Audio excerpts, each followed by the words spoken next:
Snakes are often misunderstood, but not all of them are dangerous. Today, we're meeting one of the most fascinating and gentle snakes in the world, the ball python. We're here at Paws in Northeast Pennsylvania to hear from zookeeper Drew what makes ball pythons so special. Hello, it's nice to be here. So this is our lovely ball python Monty, one of our couple here at the zoo. They are amazing, amazing critters and oftentimes misunderstood just because they are so scaly and long. So this is Monty, the ball python, balling up for you right now. Here, let me hand him to you so you can see how gentle and sweet this handsome guy is, all balled up. Like a baby. Yep, like a big old spaghetti baby. Some people call them danger noodles or nope ropes, but we call them adorable here at the zoo.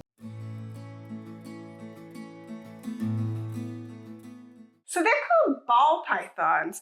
Such a unique name. Where does that name come from? Well, as you can see, Monty over here is actually demonstrating it. You see, he actually, when he's threatened or when he just wants to cuddle up and get warm, he'll do this mechanism called balling up, where he'll wrap himself up like a little pretzel and almost make himself like a ball shape. This makes him really hard to eat. If I was a predator trying to swallow him whole or actually try to bite him, he'll be able to flex those muscles and make his skin a lot tougher.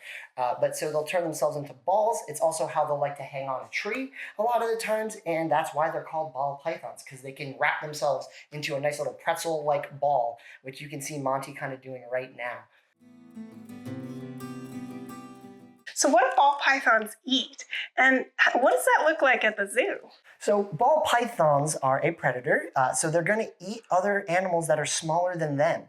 In the wild, he's going to eat a lot of rodents, even other smaller reptiles, and they're going to eat them whole. So what's really cool about a lot of constrictors and snakes is that they can unhinge their jaw and open it up wider than their head and engulf food that is bigger than their mouth.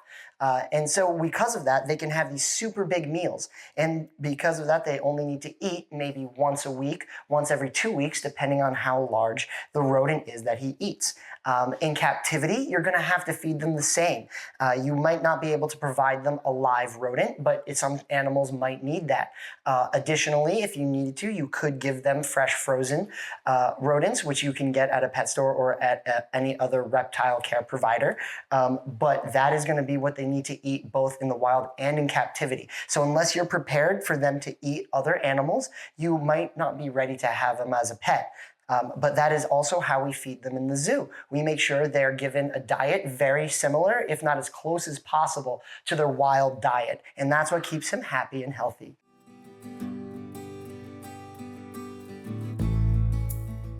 So I know that Monty here is really gentle, but I know that people can be kind of scared of snakes. So what would you like those people to know about ball pythons? Well, I would love for people to know that sometimes that fear is justified and they shouldn't approach snakes in the wild.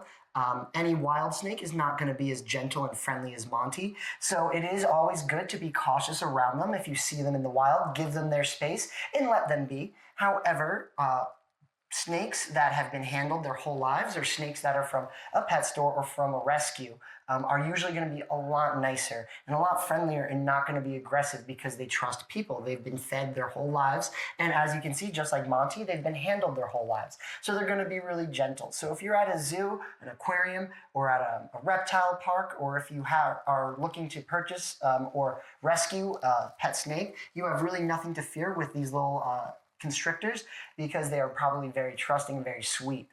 You also don't need to worry about venom with them. They are constrictors, so they're just big on hugging and they're not as big on biting. Again, never approach or be friendly to wild snakes, but the snakes that you see at the zoo, for example, like Monty or other pythons for that matter that are brought up to you at a zoo or aquarium are going to be just sweet and friendly like this guy. Very low energy, kind of like a nice little scarf with a face. Yeah, it seems like he's just trying to get warm.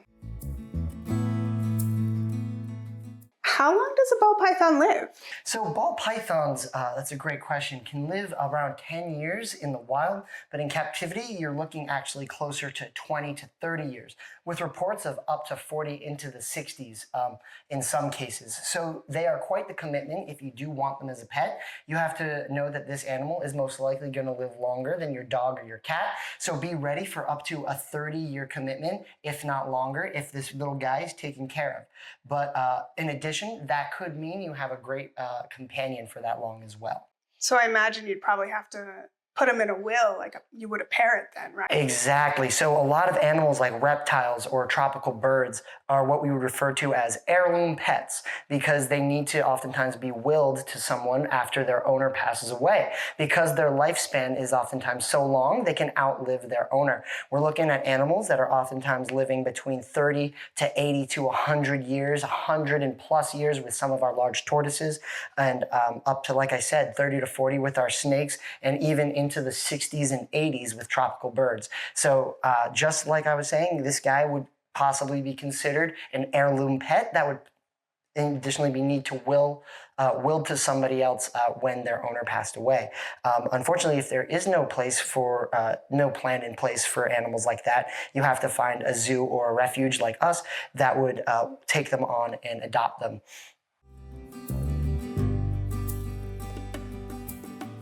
What can you tell me about constrictors that differentiates them from other snakes? So what really differentiates constrictors from other snakes that use venom, for example, is the way that they go about obtaining their food. So constrictors constrict, they tighten up. They don't need venom to neutralize their prey. Instead, what they will do is they'll find whatever they're trying to hunt, like a mouse or a rat, and they will bite them and grab them and then hug them really, really tight with all those strong muscles until the animal stops moving, and then they're able to eat them.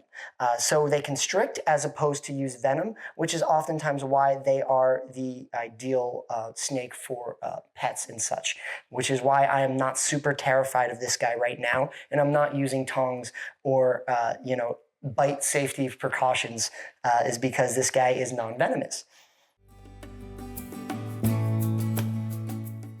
I know that some snakes can be threatened. Is this a species that's threatened in the wild? So yes, unfortunately, they are considered near threatened in the wild, and this is due to their exploitation in the illegal pet trade.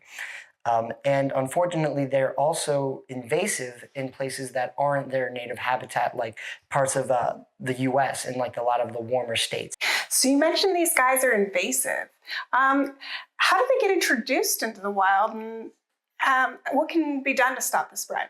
So these guys, along with other types of pythons, can be invasive wherever people take them on as pets. A lot of times, like I was saying, they can outlive their owners, or they are a big responsibility, both for what they need for an enclosure and what they eat. So possibly someone would release them back into the wild where it's warmer and they could survive, like in the southern parts of the US.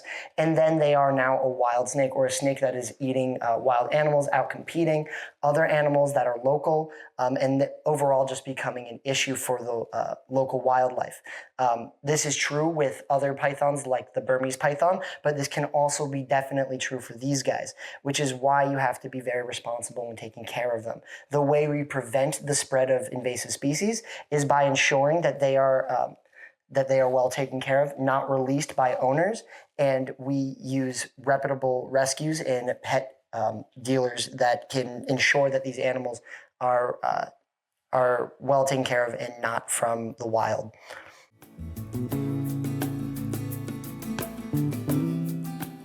So when I was younger, my grandmother had an issue with rats in her house. And then in order to deal with the rats, she had released a snake.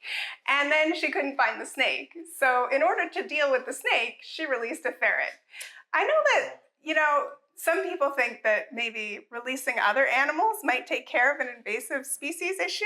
What are your thoughts on that? So that has actually been attempted by governments in the past, and this has been proven to almost always fail and backfire, which I'm sure your grandma can attest to that it did not work.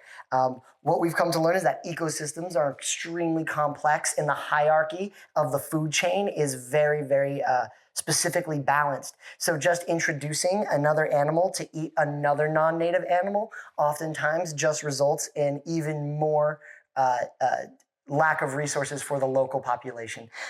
In fact, there have been times when toads have been released to deal with bug issues, and then the toads end up eating other animals that they don't want them to eat, and then their population grows, and then they need to find another animal to take care of the toads.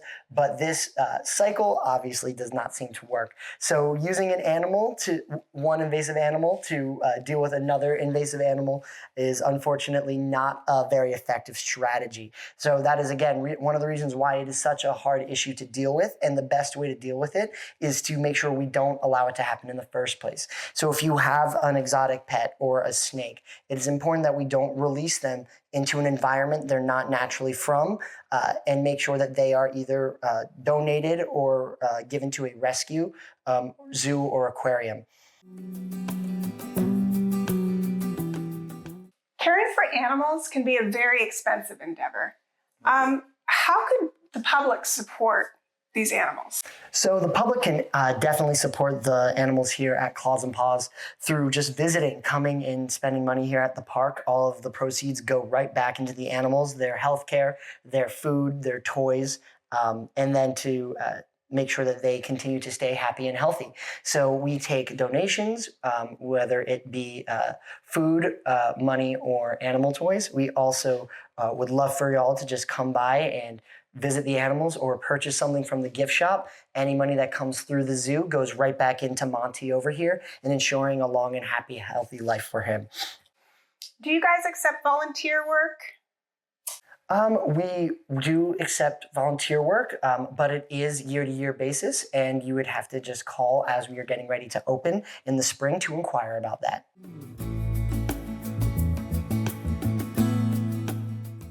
Well, thanks for talking to me today about this important animal, and I can't wait to see what else you have to show us. Of course, my pleasure. Always happy to show off our amazing animals here at Claws and Paws. If you want to support Claws and Paws, come on down and visit us in Northeast Pennsylvania.